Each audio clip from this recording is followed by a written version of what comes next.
Hello everybody and welcome back to our channel which is elite students club. तो जी आते हैं नए टॉपिक पे, क्योंकि लास्ट टॉपिक हमारा खत्म हो चुका है। Previous videos like done. I know उसके कुछ न्यूमेरिकल्स हैं, कुछ प्रॉब्लम्स हैं। If you have any confusion in the chapter please just एक बार वीडियोस को दोबारा देखें। अगर तब भी समझ में नहीं आ रहा जस्ट कमेंट मी डाउन, ताकि मैं उन चीज़ों को दोबारा आपको समझा सकूं, ताकि आपका टाइम भी वेस्ट ना हो। जस्ट बिकॉज कुछ टाइम में किसी के तो हाफ ईयरली एग्जाम्स चल रहे होंगे, किसी के अभी थोड़े टाइम में होंगे, तो चीज़ें बैलेंस करने के लिए हम थोड़ा सा मैनेज करेंगे, ठीक है।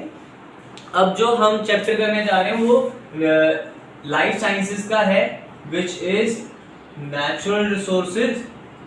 तो नेचुरल रिसोर्सेज पढ़ने से पहले मेरा जो सबसे बड़ा क्वेश्चन होता है ना, जो मेरा सबसे बड़ा कंसर्न होता है, वो ये होता है कि एक बच्चे को रिसोर्स के बारे में क्या पता है,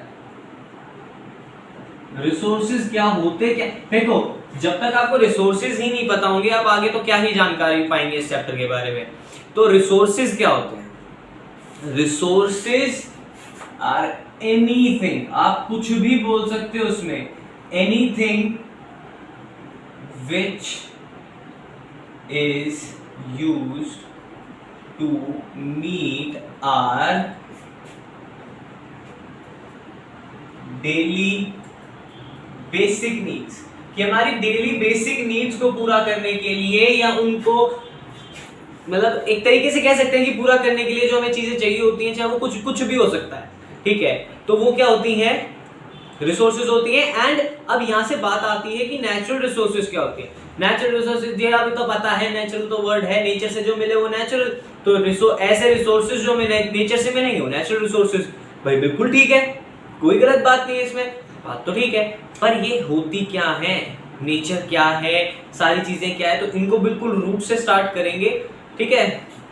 तो यहाँ पे हम एक प्लेनेट पे रहते हैं जिसका नाम है अर्थ। आई गेस पता होगा। अर्थ के 3 हिस्से हैं, ठीक है। आप कह सकते हैं एक हाइड्रोस्फीयर है, ठीक है। आपने शायद इस हिस्ट्री में, ज्योग्राफी में पढ़ा होगा, 5th-6th क्लासेस में, लिथोस्फीयर और एटमॉस्फेयर, ठीक है। ये चीजें आपने पढ़ी होंगी, आपको पता होंगी ये चीजें, ठीक है। क्या होती हैं ये बता देते हैं। हाइड्रोस्फीयर होता है part of earth which is covered by water, ठीक है। Atmosphere part of the earth which is covered by land. Atmosphere is the part of the earth covered by air, that's it. इससे ज्यादा हमारे लिए कुछ भी इंपॉर्टेंट नहीं, क्योंकि यहां से कोई क्वेश्चन आता नहीं है। क्वेश्चन आता है व्हाट इज बायोस्फीयर। ये क्वेश्चन है हमारे लिए तो, कि भैया बायोस्फीयर क्या होता है। तो जिस जगह पे हाइड्रोस्फीयर, लिथोस्फीयर और एटमॉस्फेयर प्रेजेंट होते हैं वो बायोस्फीयर बनाते हैं। And what biosphere is? Biosphere is the place which is made,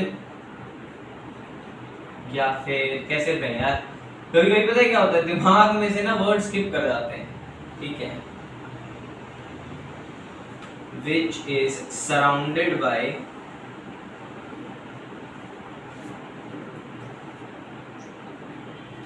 hydrosphere,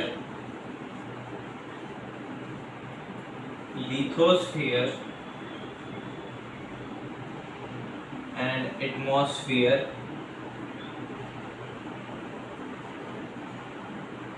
which makes it fit for living, कि वहां पे रहा जा सकता है। कोई भी ऐसी जगह जहां पे वाटर, लैंड और एयर होगी, हम वहां रह सकते हैं। Human beings can survive at a place जहां पे आपके पास एयर है, आपके पास लैंड है, आपके पास वाटर है।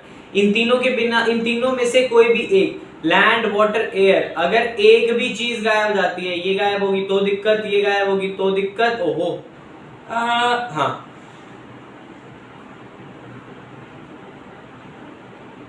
और ये गायब होगी तो दिक्कत, ठीक है। तो यहाँ पे जरूरत किसकी है? बायोस्फीयर की, ठीक है। तो अब हमारे साथ प्रॉब्लम ये है कि हमसे ये नहीं पूछा जाता ये क्या होते हैं, हमसे पूछा जाता है कि जिस चीज से बने हुए होते हैं। तो हमारे लिए जो नेचुरल रिसोर्सेज हैं, हाँ जी, अब आ गया चैप्टर का नाम, वापस से चैप्टर के बारे में समझना है। नेचुरल रिसोर्सेज हैं वो बेसिकली 3 होती हैं, ठीक है। एक होती है एयर, वाटर और लैंड, ठीक है, कोई दिक्कत है।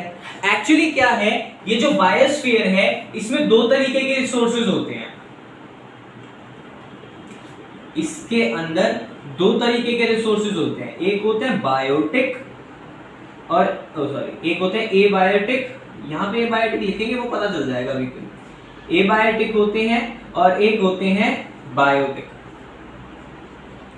ये बायोटिक रिसोर्सेज हमारी बायोलॉजी का पार्ट आ जाते हैं, बायोलॉजी की ब्रांच है, तो हम इसको बाद में करेंगे। अभी के लिए हमारा जो टॉपिक रहेगा वो एबायोटिक नेचुरल रिसोर्सेज के बारे में रहेगा, और जो एबायोटिक नेचुरल रिसोर्सेज है वो यहाँ लिखे हुए हैं, which are earth, water and land.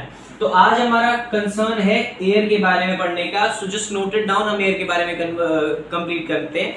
हो गया तो ठीक है, नहीं हो गया तो कल कर लेंगे, अगली वीडियो में कर लेंगे। करो, नोट करो।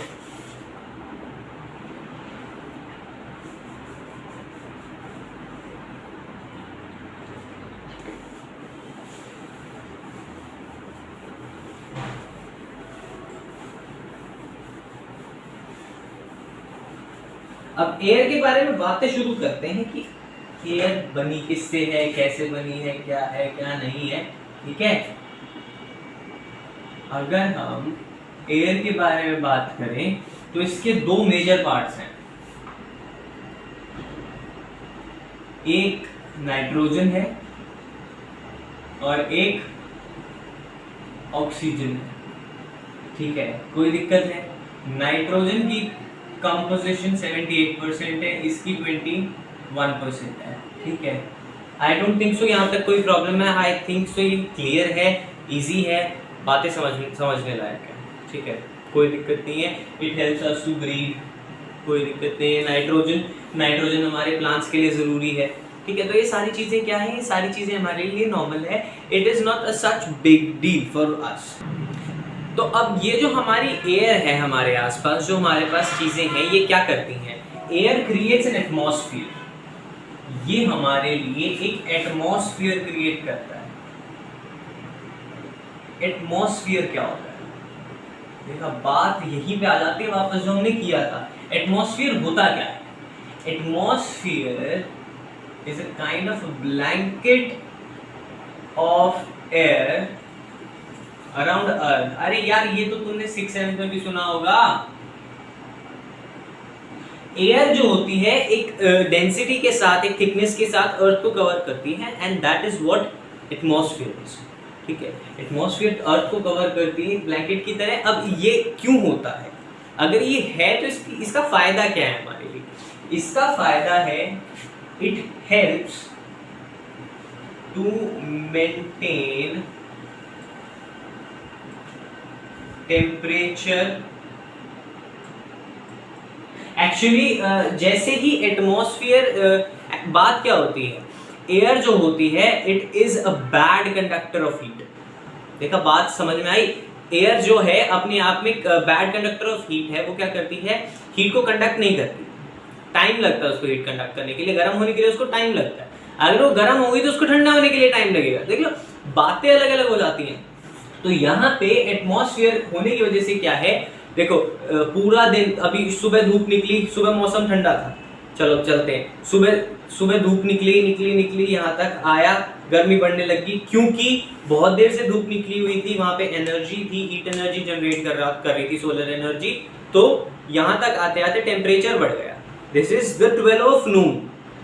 जैसे जैसे टाइम नीचे आता जाएगा, चाहे टाइम शाम का होता चला जाएगा, तो वहां पे धूप कम होने लग जाएगी, वैसे वैसे मौसम ठंडा होने लग जाएगा। अब बात आती है रात की। रात होती गई, there was no solar energy and मौसम ठंडा होता चला गया। यहाँ से सूरज निकलना शुरू होता है at this point next morning. देख रहे हो, अगर यही चीज आप किसी और प्लैनेट पे देखेंगे, मरकरी का जैसे मैं अभी यहाँ खड़ा हूँ, मेरे इस जगह पे बर्फ जम रही होगी और नीचे मेरे पैर चल रहे होंगे, इतना थिन एटमॉस्फेयर है, ठीक है। So we are living at the best place. दूसरी बात, air helps us to live बाबा, एयर ही नहीं होगी तो जिंदा कहां से रहोगे, मानते हो? तो एयर जो है, यहां तक एटमॉस्फेयर के बारे में इतना ही था। अब एयर के जो पार्ट्स हैं आगे कि एयर किस किस तरीके से हम तक पहुंचती है, वो दो तरीके, एक पहुंचती है विंड के जरिए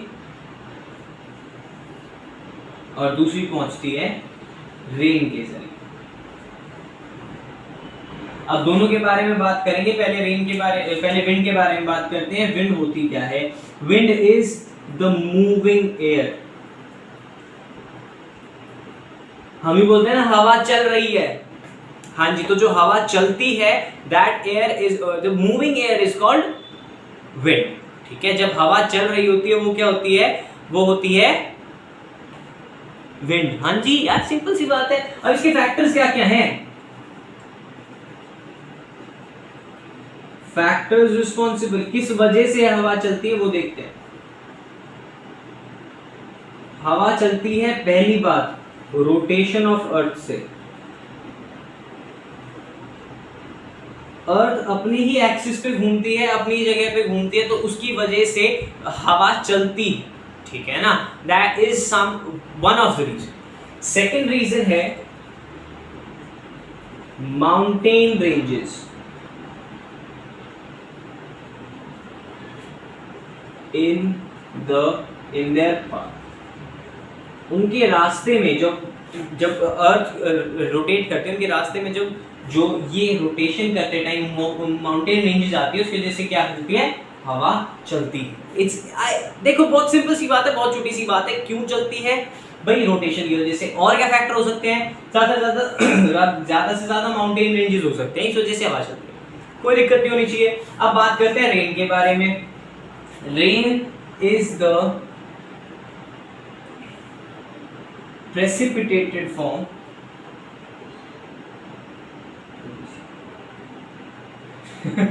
spellings कोई नहीं, precipitated form of air। हवा का precipitated form होता है किस तरीके से? एक्चुअली हवा के अंदर वाटर वेपर्स होते हैं, जो यहाँ पे मैंने दो चीजें बताई हैं। अब बारी आती है यहाँ पे तीसरी चीज बताने की, वो होते हैं water vapours plus other gases. बहुत सारी गैसेस होती हैं, आर्गन हो गई, ये सारी नियॉन, ये सारी गैसेस होती हैं, बट वहां पे वाटर वेपर्स भी होते हैं, कार्बन डाइऑक्साइड भी होती है, सारी चीजें होती है, बट वाटर वेपर्स हैं। जैसे जैसे ऊपर जाने लगते हैं, हाइट इंक्रीज होने लगती है, एल्टीट्यूड इंक्रीज होने लगता है, तो टेम्परेचर इंक्रीज होने लग जाता है और डेंसिटी इंक्रीज हो जाती है। जैसे ही डेंसिटी इंक्रीज होगी, वहां पे जो गैसियस फॉर्म थी उसके ऊपर प्रेशर इंक्रीज होगा, वो और टेम्परेचर डाउन हो जाएगा। प्रेशर इंक्रीज हो जाएगा, टेम्परेचर डिक्रीज हो जाएगा, तो वो लिक्विड में कन्वर्ट हो जाती है, ठीक है। और लिक्विड में कन्वर्ट होने के बाद वो कहाँ आ जाती है? कोई दिक्कत है? तो भाई देखो, अब यहां से इस एयर का एक छोटा सा पार्ट निकल के आता है जिसको बोलते हैं एयर पॉल्यूशन। पर ये इस वीडियो में नहीं करेंगे, we'll move it up to next video. तो जी आज के लिए इतना ही, क्योंकि वीडियो लंबी हो रही है, मैं नहीं चाहता चैप्टर बोरिंग लगे। कोई दिक्कत नहीं है, एक वीडियो फालतू हो जाएगी, 4 वीडियो 5 वीडियो आ जाएगी, क्या दिक्कत है?